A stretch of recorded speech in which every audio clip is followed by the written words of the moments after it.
Time's up, Admiral. Here it comes. Chevron 1, encoded. For my ally is the Force, and the powerful ally it is. Life creates it, makes it grow. You failed, Your Highness. I am a Jedi, like my father before me.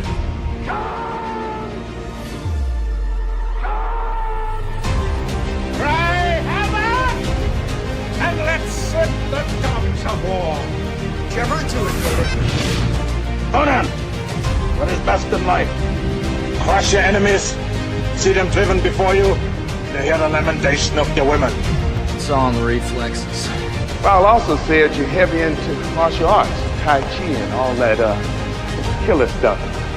I suppose we have to register you as a lethal weapon. Chevron 3, encoded. And somebody ought to belt you in the mouth. But I won't. I won't. The hell I will. Chevron 4, encoded. Do you expect me to talk? No, Mr. Bond, I expect you to die. Chevron 5, encoded. You take the blue pill. The story ends. You wake up in your bed and believe whatever you want to. You take the red pill. You stay in Wonderland. And I show you how deep the rabbit hole goes. Chevron 6, encoded. Now, come on, you can, lump boy. Great Scott. Back off, man. I'm a scientist. You shall not pass! I thought I'd die fighting side by side with an elf. What about side by side with a friend? A day may come when the courage of men fails, when we forsake our friends and break all bonds of fellowship. But it is not this day.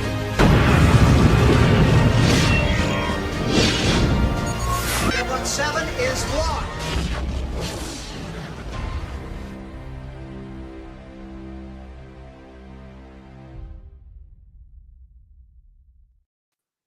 Hail and howdy, everybody. Welcome back to Saturday Night Drive-In, where we take a break from everything. Relax, talk movies. That's what we do here. Sometimes I make a fool of myself, and sometimes Jed gets to point out how dumb I am. Hi, Jed. Hi, well, I continue the point-blank horrible transition. That's the thing now. they're devolving. Now it's just hi. Hi. Soon you're just going to stop talking entirely and leave a gap for me. Listen. At least I don't. I have a problem right now, and it is spread to certain streams. At least I'm not going Janae, and I'm not doing that. Okay, at least I haven't started doing that yet here. All right. Yet every week's going to be a different impersonation, a different impression. Jad. Well, it's been a week, and I just want to say, as I said on Tuesday night's main event, escapism entertainment is as important now as it's ever been, if not more so. So that's what we're hoping to provide you all this evening. Just talking about an old movie, having a little fun, and debating about it, because we're going to have some conversations about it, but hopefully it's enjoyable to you, and I am excited to be here. Okay, yeah, see, my goal is making people laugh right now. I want to try to make people laugh. If you can laugh, you're still okay. You can laugh, you're still all right. No matter what's going on, if that laugh happens, if you're fighting to hold it back, that means you're fine. Anyway, so hail out everybody in the chats. We're happy to have you with us here on this Saturday evening. Hit those like buttons, sit back, relax, and enjoy what I hope is going to be a constructive conversation. I hope it's going to be a good one, because we are here this week with the 1991 very little known movie, Other People's Money, starring Danny DeVito, Penelope Ann Miller, and the late, great Gregory Peck. It was my choice this week. I chose this movie because I really enjoy this movie. It is a movie I watch, honestly, several times a year. I consider it kind of a nice movie that I can put on and just chill out to, because full admission, I happen to enjoy movies that involve corporate takeovers or things like that, because it fascinates me about this stuff. That's one of the reasons back in the day I did like watching the show Suits whenever there was corporate takeover involved. That kind of information is interesting to me, and I like to try and understand that kind of stuff. So I always enjoy the aspects of this movie. And I enjoy the characters. I enjoy the performances. It's a very simple movie, but it's straightforward, not too bloated, doesn't wander around. And of course, I do love Gregory Peck. I love the great Gregory Peck, a fantastic actor, and I happen to really enjoy Danny DeVito in this movie. I just do. I admit that without shame. So, Jed, this was your first watch. How you feeling before we get into this? So I'd never heard of this film, even in passing. I had no idea what I was getting into besides the brief descriptions that you gave me. And the financial takeover aspect of it, or just the Wall Street part of it, I think is very strong. It explains the complicated financial things going on, the corporate takeover, how it's happening, the way that that's all happening very well. I wasn't so impressed with the plot. I think most of my issues with the film come down to the plot, but I agree the characters are fully realized. Danny DeVito is playing Danny DeVito. This is his best type of role. Little sleazy, but really smart, really conniving. That's the best of Danny DeVito. This is very much It's Always Sunny in Philadelphia type character, which I love him in that. So I enjoyed him to the max, even though he was a sleazeball. He was gross and everything we expect from Danny DeVito. I can't imagine another person in this film. I could see them trying to go, at least initially, for a Beauty and the Beast type metaphor, but then they went off and did their own thing, and I appreciate that. So Danny DeVito was absolutely the best part of this film. Unlike you, however, I hated Gregory Peck's character. Oh, no, Don't get me wrong. The real villain. Don't get me wrong. I love Gregory Peck. Yorgie's an idiot. Yorgie is terrible. I'm praising Gregory Peck as an actor. His character is dog shit. He's a terrible character. Thank you. Because listen. Did you think I was going to praise Gregory Peck character? I wasn't sure. Okay, all right, I'm going to say this. Lawrence Garfield, Larry Liquidator. He's not a villain. He's not a villain in this at all. He's at least honest with what he's doing all the time. Because there are some great moments where it shows who the villains are in this, and it's not him. So let me lay the groundwork, and we'll get into this. So what we have, this is 1991. This is the era where things were rocky in the economies. We're shifting decades. The Cold War is ending. The world is opening up. Globalism is starting to really kick into gear. And what you have was a very tumultuous time on Wall Street where, as they say in the movie, this is the time of liquidation, where companies are being bought and sold and liquidated, and people who have stocks are getting rich, but people are losing their jobs in some cases. But in this case, I don't feel for New England Wire and Cable, because this is a great. So what we have is Lawrence Garfield, played by Danny DeVito. He is one of the kings of Wall Street in this fictional version of the world, and he has been tracking for about a month now, for a few weeks, this company in Rhode Island. Thank you. In Rhode Island. I was gonna say Delaware. No, they wanted to run to Delaware to get it. In Rhode Island, that is just for 90% of it, a well-run company, no debt. Different divisions make money, except for one little thing: the New England Wire and Cable, which is being basically propped up by the other parts of the company, which he beautifully lays out when he goes to visit them. I love that. I love how he breaks it down. You're making so much money here and here, but this division sucks. And he used the minimum numbers. I really like that. He's like, just from sheer assets, just from sheer metal, you've got 30 million in equipment. Just the land itself, degraded to its absolute minimum, is worth 100 million or whatever it was. And I really like how he laid that out, because we see that all the time these days. I was thinking of the metaphor of Amazon Prime the whole time. Amazon Prime doesn't make shit money for Amazon, but main Amazon makes more than enough money to prop it up. So that was my metaphor in my head for that. But I agree. He didn't do anything wrong with this company. This company was falling apart. It needed help. And the pride of no debt, I think, was Yorgie's big downfall. That pride alone is what made him vulnerable and made all of this happen. And if he had just let go of his pride, there's no movie. I mean, Kate Sullivan, who plays his stepdaughter, is the lawyer they bring in to go up against him. She says it: your debt is what makes you look so good. This is why you're in play. And that says it perfectly. So that's the thing. So let's go through these characters. So I want to save Lawrence Garfield for the backup. Let's go there. So we mentioned it. You have the owner of the second generation owner of New England Wire and Cable, played by Gregory Peck. Yorgie, I forget his. I always remember his. I just remember Yorgie. That's what they call him. I've seen this movie like 10, 12, 20 times. So but I know their first names. And Yorgie's enough, but yeah, Yeah. this company's been going for almost 100 years. Mhm. It's actually very impressive going through both world wars, the Mhm. Depression, and still holding this strong. Like, it is something to be proud of. And Yeah. his relationship with his employees, it looks like a good place to work. But there clearly is he's a good man, but he's also a hard man, probably because realize, and this is something in the movie, and this is one reason I respect the writing of this movie. It doesn't hold your hand, and which I suspect you probably like too in some case, at least in some parts of it, where they make it clear when the shit's going down, we need to call Kate. Well, who's Kate? Oh, okay, she's somebody close to them. You don't know until the beginning of like the second act that she's the daughter of the assistant who's married to Yorgi. And you realize then he's not her dad, he's her stepdad, and they don't have a good relationship. But the movie just kind of lets you understand that through their interactions. It doesn't tell you, well, this is the time you walked in and you ruined it. They don't do that stupid shit. They let you understand this is not a tight-knit family.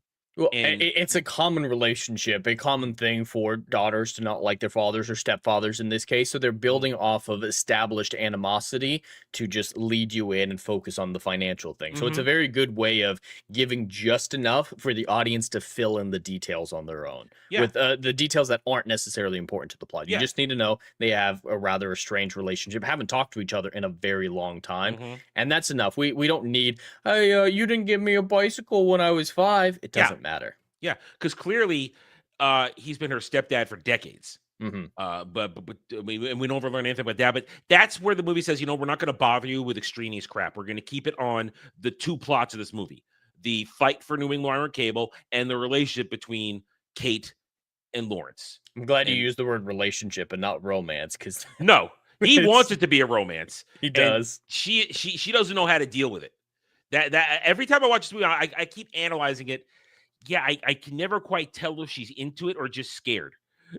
That's how I look at it. Because she's fat. Let's be honest. Talking about Kate, played by Penelope Miller, she's fascinated by Lawrence. I think that what it is fascination. That this guy who is so brutally honest with his opinions doesn't give a shit.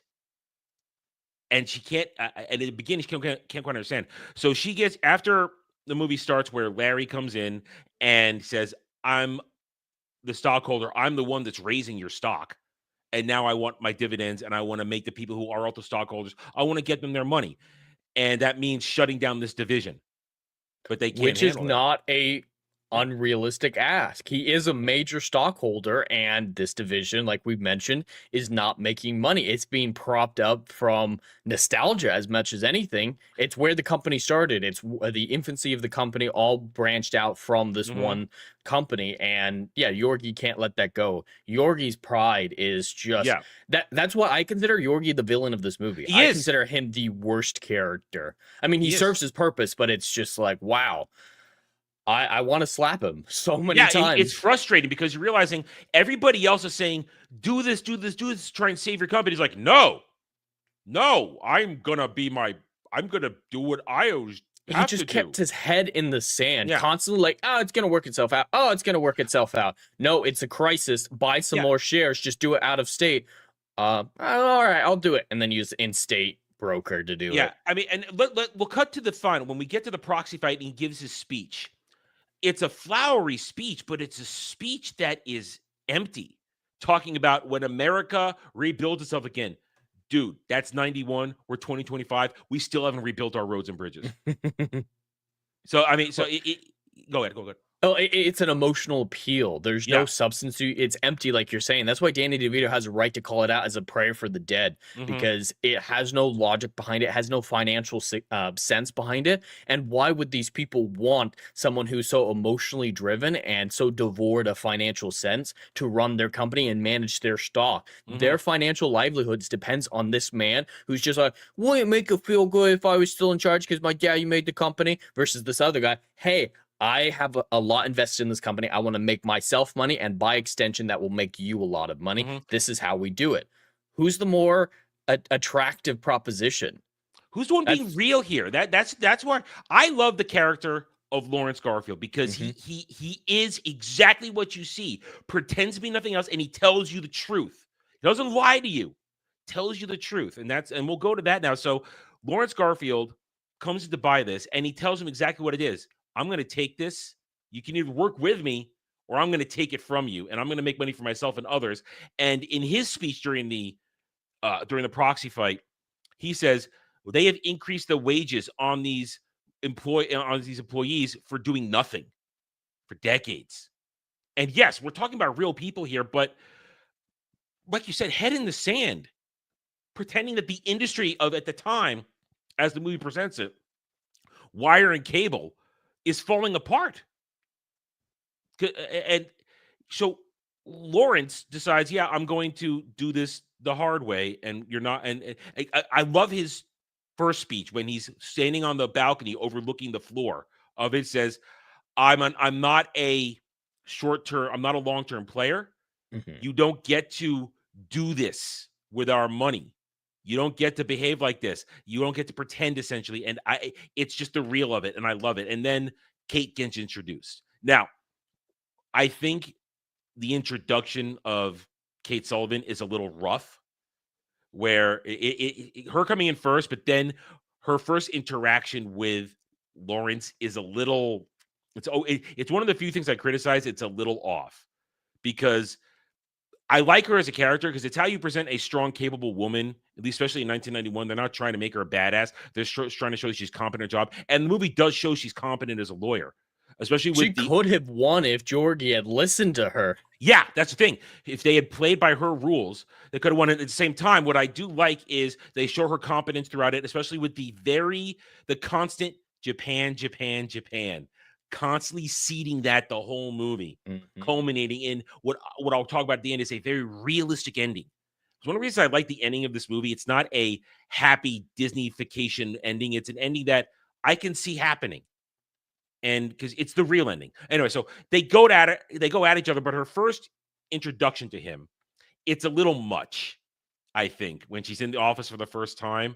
I think the characters grow more comfortable interacting with each other as the movie goes on. But that first introduction, I feel like they didn't know how to quite pull off at the time. Let's introduce this competent woman, but we're going to do it a little too over the top. Like the whole grab your dick and talk to it thing was like, I always find that a dumb moment. It doesn't seem like her, because she's not overly crass throughout the film. She's not that abrupt, that confident. It's just counteracted by everything else that we see her character do. So I would agree. It's a weird scene. I mean, Danny's into it, but yeah, I mean that's the thing. Larry's just like there are little things throughout this whole movie that Danny DeVito does that were probably improvisations, because he's a great actor, that just sell it so well. And that's one of them. When she first walks in the room, he just goes,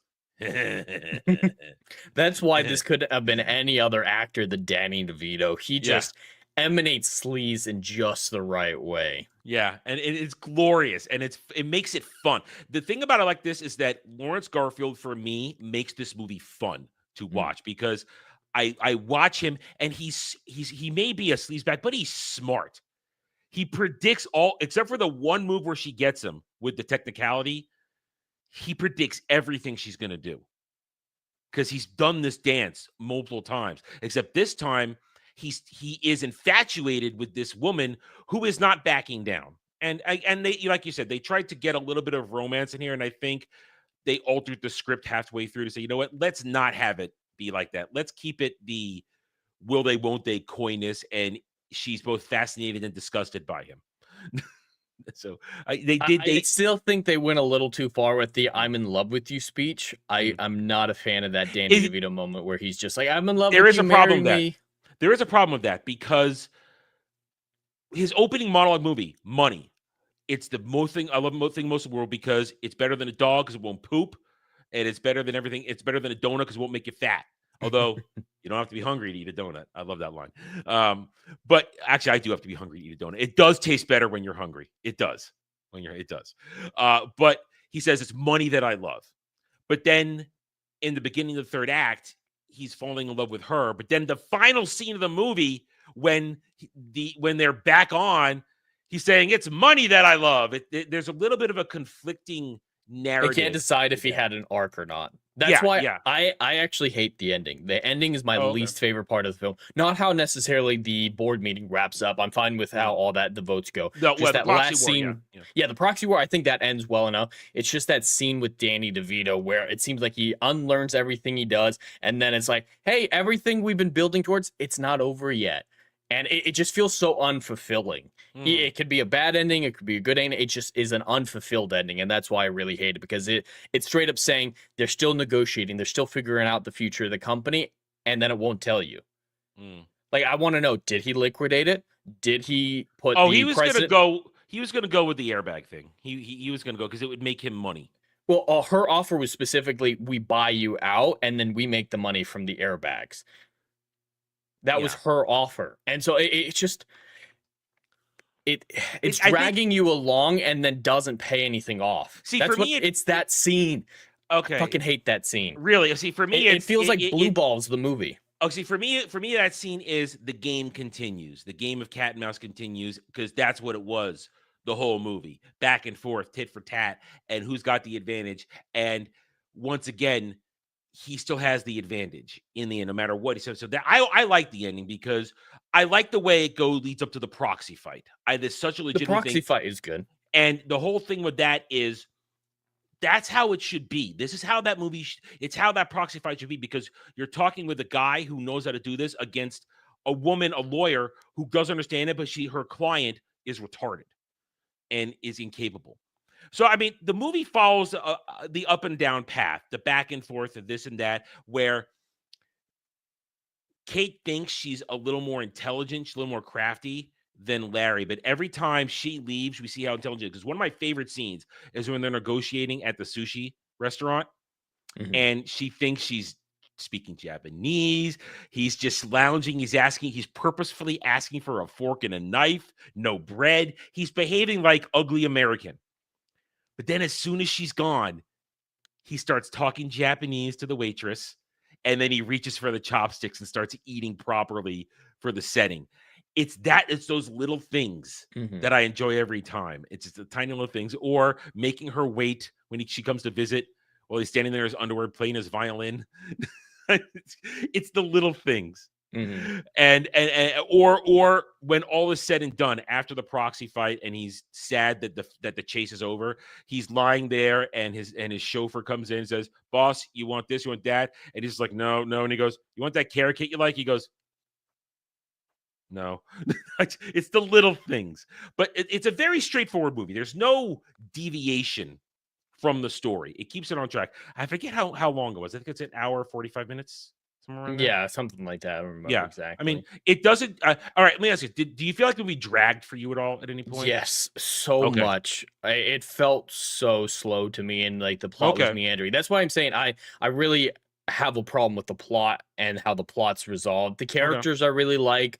The proxy war and the explanations of the financial principles are really good, but it just feels like we're slowly moving, going along. Well, it takes place over several months. They make it clear. It starts in late October and goes all the way to nearly Christmas. So yeah, I was checking the time. I couldn't believe we were only a half an hour in at one point. I checked really like 27 minutes in. I was like, holy hell! I thought we were at least an hour. Really, it was a bit of a drag to watch. This isn't a film that I'm going to watch again. I'm glad I watched it because it had a lot of that interesting corporate takeover stuff. Helped me understand the process a little bit more, and I got the Danny DeVito sleaze that I like so much. But yeah, it's not something I'm going to rewatch. Like I said, this is I wouldn't quite call this a comfort movie, but it's a relaxing movie for me, and I find the pacing just right as these people go back and forth fencing over these economic ideas, these stock market things, these buying and selling things that interest me. And then I like the character play, all this, how he's continually setting her up and pulling the rug out from under her, and discussions. But then what I really do love is, as I said, I think the core of this, which is where I really want to talk about this for however little bit, because obviously I don't think you have much to say more than I'm going to say on this. I feel like we're going to come up a little short this week on the time. So I will say my piece now. Then let's get right to it. As I said, I think the core of this is the movie wants you to think, I believe, that Lawrence Garfield is a villain, and that Yorgi and Kate and the New England Wire and Company are the heroes, the heroes being attacked by the evil Wall Street man, which I don't think is the point at all. Underdog. I don't think it's the point at all. As we said, Lawrence Garfield is doing his job. And it may be Garfield Investments may be about buying and selling, but he's following the rules. He's following the laws. And he created the situation that would benefit him and benefit people that bought stock to make money. And he's not the villain. No, the villains are. Yorgi is a villain because of, as you said, well said, it's his pride. Mm-hmm. His pride doesn't let him break out of this traditional mold that he's locked into. Kate isn't a villain. She's just trying to do her job. Right. And she does it the best she can. And she's likable, even though she's trying to be a career woman, stuff like that. The real villain, I would say, is, I suddenly forget his name, is the chief financial officer of New England Wire and Cable. The president who went to Larry and tried to negotiate behind the scenes. Yeah, he was a bit scummy. There's two scenes that just, to me, perfectly encapsulate heroes and villains in this movie. First, prior to that scene, he goes to Yorgi and says, "Can I be frank with you, Yorgi?" When he talks on the floor at the end of the day, and he says, "You're my friend. If you always have been, that's great." And they talk, and Yorgi makes flowery promises. Mm-hmm. And then when Bill goes to see Larry in Jersey, which I find funny. Jersey is a shit state. I lived there for 10 years. It is a piece of shit state. I hated Jersey. Hate it so much. Sorry if you live in Jersey, but I hate New Jersey. I'm just sorry you live in New Jersey. I did. It was terrible. For like the third of my life, I lived there. He says to him, they're in the limo, and he says, "Can I be frank with you?" And Larry says, "I hate it when people say that. It's like you're trying to bullshit me right away. Just tell me the truth. It's like I already know you're buttering me up to lie to me." And right there, who's the scumbag? Who's the villain? The man who is selling out his supposed friend because his friend wouldn't give him the promises he needed at his coming up on his retirement years to be able to be comfortable and financially secure.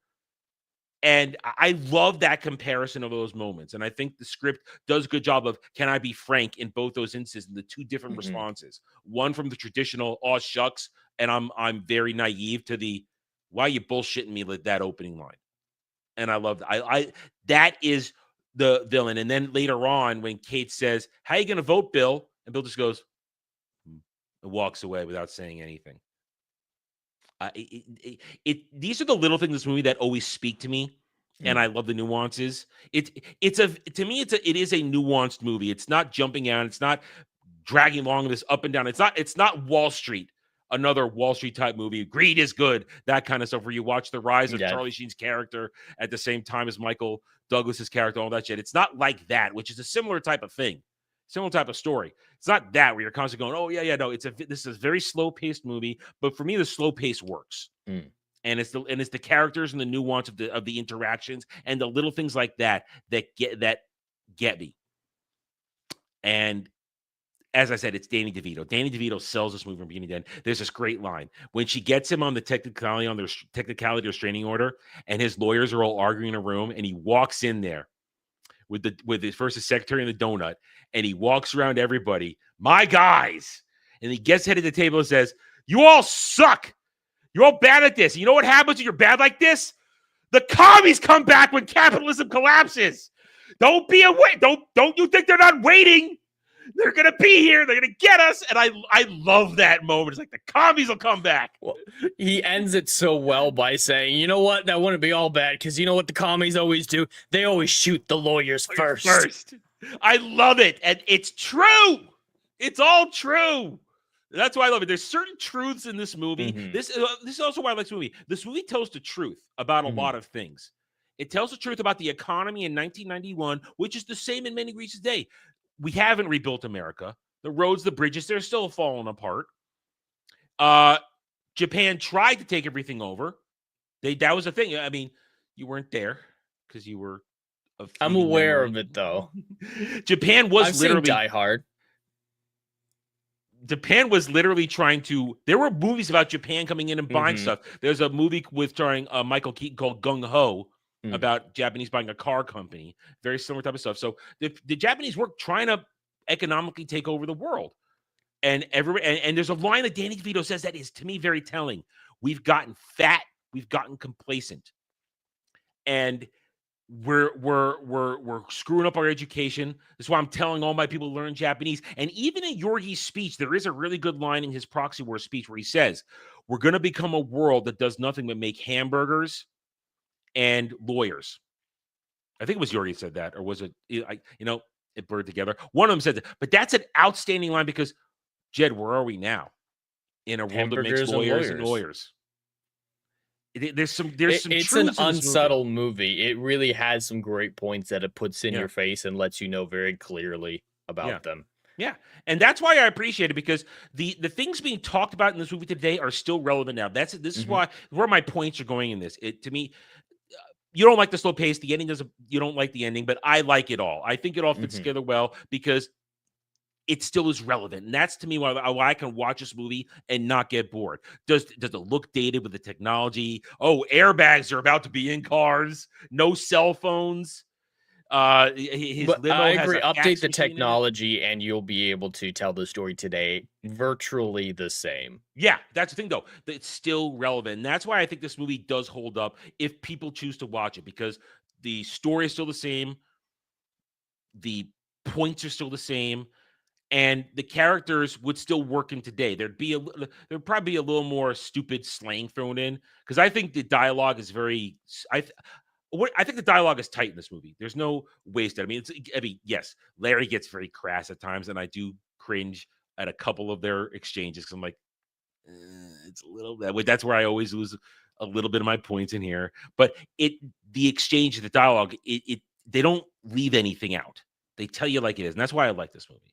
So I've said all I'm going to say, I guess. You want to add anything? Because it looks like we're going to end early. Well, I do want to talk a little bit more about Danny DeVito's character, specifically one way, because, we've been harping on the fact that neither of us believe he's a villain. And there's one instance of his character that I want to focus on to support that claim. Go for it. Because throughout the film, he never commits a crime. Most of the Wall Street movies we see, especially Wolf of Wall Street, you see these people committing crimes or being on the verge of, really going into depravity and whatnot. But when he's given that temporary restraining order, he doesn't try to get around it by illicit means. He just tells his lawyers, convince them the right way, convince the judge to take this temporary restraining order off me. But he never uses another third-party broker or something like that to try to secretly buy shares. He doesn't convince somebody who's his friend to do it for him. He doesn't try to get around that restraining order in any way but the legal means. And if nothing else, that really shows him to be an upstanding citizen. He's a legitimate businessman. He's absolutely legitimate businessman, because what he tells What's Her Bucket is, hey, if they make liquidation illegal, if they make corporate takeovers illegal, I will find some other way to make money, because what I'm doing isn't wrong, and there will always be use for my skills in a capitalist society. And you bring it up because when they have their handshake agreement not to purchase anything for 2 weeks, that's just a handshake agreement. He's not breaking any laws. That in writing. Yeah, they just had a handshake, and he said Cupid doll here is going to be going over, and she's going to be buying stuff up, so we're going to do the same thing and label it OPM, other people's money. I mean, it's great. Yeah, that's not breaking the law. He knew exactly what she was doing, because she couldn't do anything else. Yeah. That was the obvious only option she had. Yeah. And he was able to see through it. So yeah, I find him a fascinating character that is probably demonized by a lot of people. The film tries to portray, at least initially, wants you to think he's a villain, and then obviously show that he's not. But I can see a lot of people watching this movie and going, oh, he's a capitalist, he's bad. Bad man. This shows the complexity of being a pure capitalist in a very interesting and I'd say impartial light. And that's what I knew. I think out of everything, I knew you would like the idea of his character and how it was portrayed, and that it's a complex character, and that the movie wants you to think he's a villain, but he isn't. I knew at anything you would appreciate his character work, and his proxy speech is fantastic. I love the buggy whip metaphor.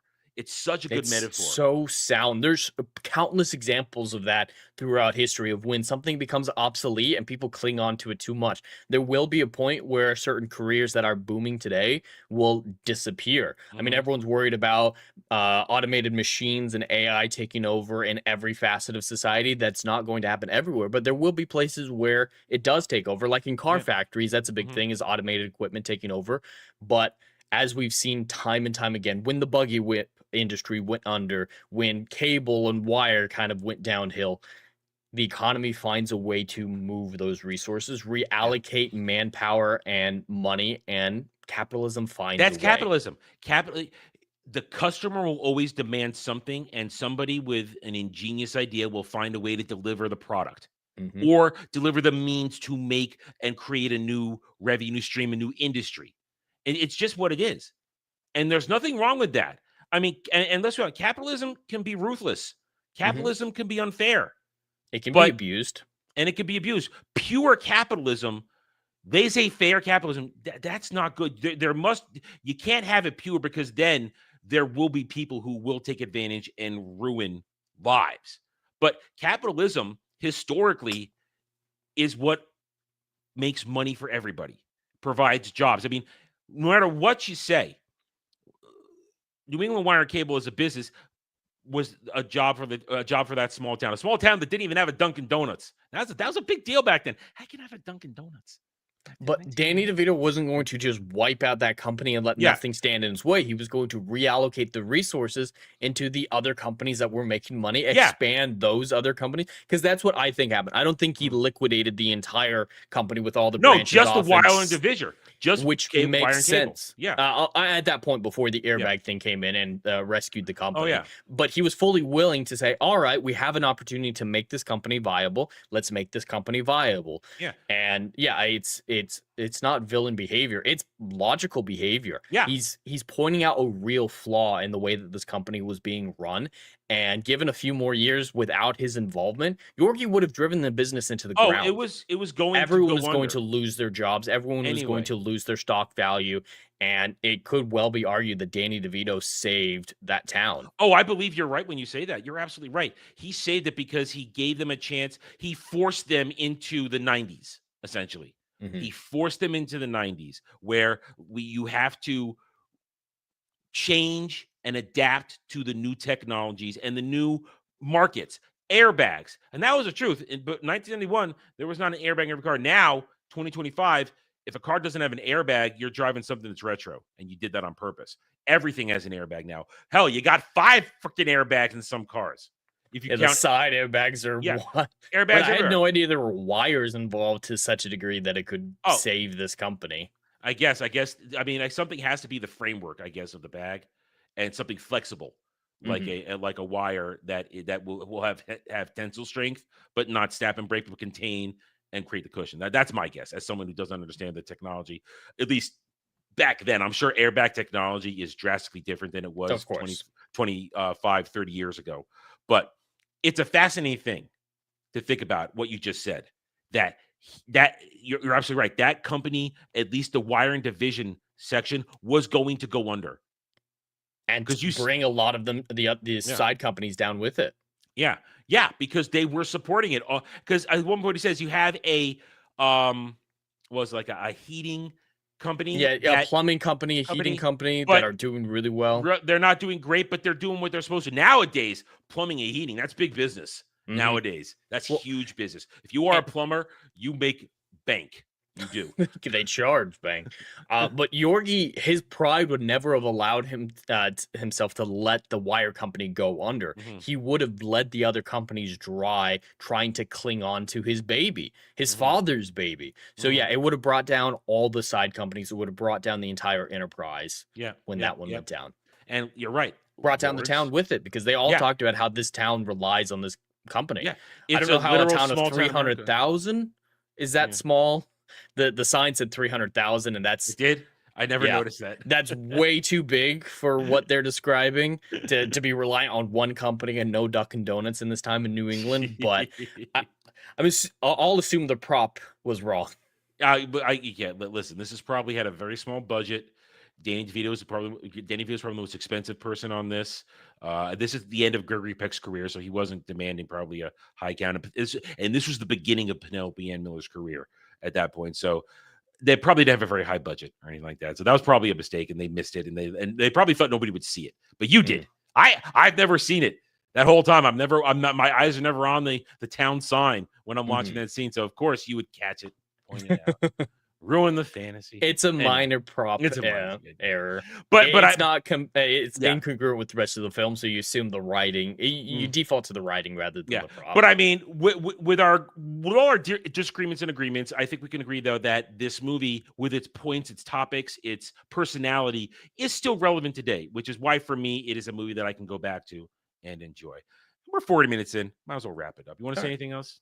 Not just that I agree. It is a relevant film. A lot of people need education on capitalism and how corporate takeovers work. The phrase corporate takeover is just thrown out as this big, scary, evil monolith that will come in and ruin lives, but there is complexity to it. So I would definitely say everyone should watch a movie like this or this movie to understand this process, and it's definitely worth watching from the financial things. And those financial things are still relevant, but the framework it's in is what I have a problem with. That's fair. So I definitely recommend it. It's not necessarily your kind of movie, but you're objectively, you understand it. Now, if one day I'm gonna have to do this will have to be a two-parter show. We're gonna have to watch the miniseries version of James Clavell's Noble House, starring Pierce Brosnan and John Rhys Davies. That's an interesting. That's like it's the peak of his Asia series with the Noble House. It's some Taipan, right? This is you don't know what? Okay, do some research. You know what I'm talking about. the movie Taipan is dog shit. That movie is dog shit, starring Brian Benben or whatever hell his name is. That movie is dog shit. The books are great. This was adapted in 1989, right before the beginning, right around this time, and it's fantastic. It makes a lot of changes from the books, but it's fantastic. Great cast. This is like Pierce Brosnan just being sleek businessman badass, and that's all about corporate takeover, trying to buy out Crush Company. It's Hong Kong economics, but it's still fascinating to look at it because there is an American businessman involved. So at one point, I mean, this is something I own. This is something I used to watch every night as my calm down thing for years. It was like I'd put it in and I'd watch it and I'd pass out because it was just that's a comfort thing for me. One day we're going to do Noble House, and I think you're going to love it. It's 2 parts that total about 6 hours long, 2.5 hours each. Great. It was a miniseries, 89. Fantastic. Glorious. I love it. And if you want to see real hardcore economics, it's great. But also with that Hong Kong flair. This is Hong Kong, to quote John Rhys Davies. I love that. That is my favorite John Rhys Davies role. As Really? Quillen Gort in Noble House. That's my favorite John Rhys Davies right there, because he just chews scenery the whole thing. Yeah, and it's not like it's like one of those movies where he's like a side character. He is the antagonist, and it's glorious. That's another time. Let's score it. Let's score it. Almost ask you what you got for next week. No, we got to score this. It's my week. I get to go first. As I said, I enjoy this movie. It holds relevance. I didn't like it. I enjoy the ending. It's a legitimate, realistic ending to me. Lawrence Garfield should win that proxy fight. He should not lose that. And I like the idea that, okay, here's the next round. The cat and mouse continues. For me, I give it an 8.5 out of 10. And Jed will be probably significantly lower than mine. Well, yeah, this film, like I said, is absolutely worth a watch to help understand the economics of the situation, and the finances are fascinating to me. And Danny DeVito just steals the show. He's a fascinating character actor, and I love just Danny DeVito being Danny DeVito is always entertaining to me. But again, the plot, I have a lot of issues with it. I haven't seen all of The Big Short, but I look to that as a really good method for delivering financial stuff. I mean, just Margot Robbie in a bathtub really helps elevate the financial diatribes in those films. But when you're talking about complex things like finances or science in the example of the Andy Weir books with The Martian and Artemis. When he had a very charismatic character with an intriguing plot, people loved The Martian and understood the science of The Martian really well. But in his next book, Artemis, he had a character that had virtually no charisma. The plot wasn't all that interesting. So the interesting sci-fi aspects of it, the science fiction aspects of it, were just over everyone's head. Everyone was bored. And I think that's part of the problem with this is Danny DeVito alone isn't enough to keep the charisma of the movie going, the charm of the movie going, and get the average person invested into the story. You need more characters with charisma. You need more engaging plot lines. And so there's meat to the bones, but with so much more potential that just wasn't served by the final product. So I have to give this a 5.5 out of 10. I can accept that. I can accept it. You're wrong, but I can accept it. I'm kidding. Okay, yeah, we're never wrong with our scores. We are never wrong with scores because a lot of the stuff it's opinion and flavor. We either like the movies or we don't. But we have objective conversations, and it was a good discussion. So, Jed, what do you got in store for me next week? Well, I was in the mood for a good World War II movie. I was going down the list, or even up to Vietnam. I was looking at things like Apocalypse Now and Saving Private Ryan, but I decided to go a little bit more contemporary. I don't know if you've seen this film or have strong opinions on it, so we'll see how this goes. I wanted to watch the 2015 Mel Gibson movie, Hacksaw Ridge. I've never seen Hacksaw Ridge. I haven't seen that. My World War II movies are usually John Wayne and stuff from the 50s and the 60s. Those are my World War II movies usually. There's a lot of great ones from that era. Or the greatest of all, Patton. Oh, at some point we've got to do Patton. Oh no, that's on the shelf. That we are waiting for that. That has to be the perfect moment. Okay, you're building up to that. Another one I'm gonna pick someday is actually Clint Eastwood's Where Eagles Dare. That's one I'm definitely going to pick at some point. Yeah. I love that movie. Yeah. We've already done the Dirty Dozen. There's a lot of great ones. Kelly's Heroes I might pick at some point. I got a 2-pack. My Dirty Dozen Kelly Heroes, it's a 2-pack on my shelf. I actually had a 4-pack of that movie, Where Eagles Dare, and I can't remember what the fourth movie was, but it was a whole bunch of those. And World War II movies can be so great. But with Hacksaw Ridge, the reason I decided to pick it is it has a very unique perspective. It's trying to talk about a pacifist in war, and the character behind that, I find that fascinating, being in this situation where he's a conscientious objector, but unwilling to let other people fight and die without him trying to fight for or do good in this situation. So I think there's a lot of narrative meat to that. Okay. I have never seen it. I don't know what the story is, so this will be a first. It's a true story. Okay. All right, good to know. So this will be a first-time take for me on that. You guys are going to get a fresh take on that. So there you go, guys. Thank you, everybody, for joining us this evening. We hope that you were able to find some solace and stuff going forward. Just remember, have some fun, everybody. Have some fun. Take a break from things, and we'll see you next week. So until then, guys, take it easy.